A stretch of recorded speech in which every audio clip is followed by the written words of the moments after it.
Сайн байцгаана уу? Та бүхэн маань сайхан хаваржиж байна уу? Бэлгийн тооллын 17 дугаар жарны сүрээр дарагч хэмээх гал морин жилийн сар шинийн мэндийг та бүхэндээ өргөн дэвшүүлье.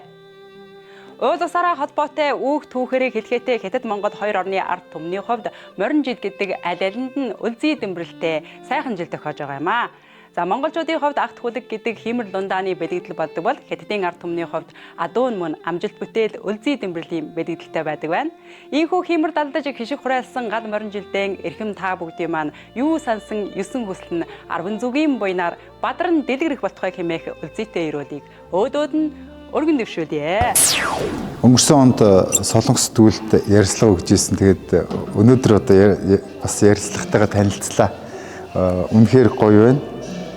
Тэгээ хилийн цаана бас өөрийнхөө уран бүтээлч болсныхоо мэдээллийг бас тэнд бас түүжээлнэ гэдэг бол үнэхээр гайхамшигтай байлаа. Тэгээд Солонгос сэтгүүлийнхээ хамт олонд миний уран бүтээлийг, за миний амьдралыг алтан жаргал гэж хэмбэ гэж миний ертөнцийг таниулж өгсөн сэтгүүлийн хамт олондоо маш их баярлалаа. Та бүхэндээ ажлын амжилт хүсье.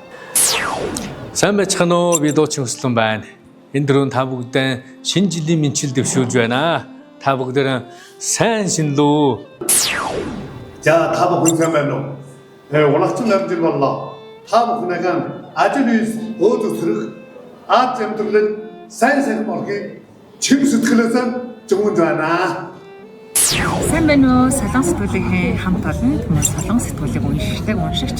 Түүнээ сар шинийн баярын мэндийг хүргье. Тэгээ ирж буй гал морин жилдээ та бүхэн илгээрээ эрүүл их төрлөөрөө төвшин амгалан байж сонсон бүхэн сэтгчлэн бүтэж маш сайхан одоо сар шинээр сайхан жилийг өдөж өнгөрүүлээрэ гэж миний зүгээс хэрөөж байна.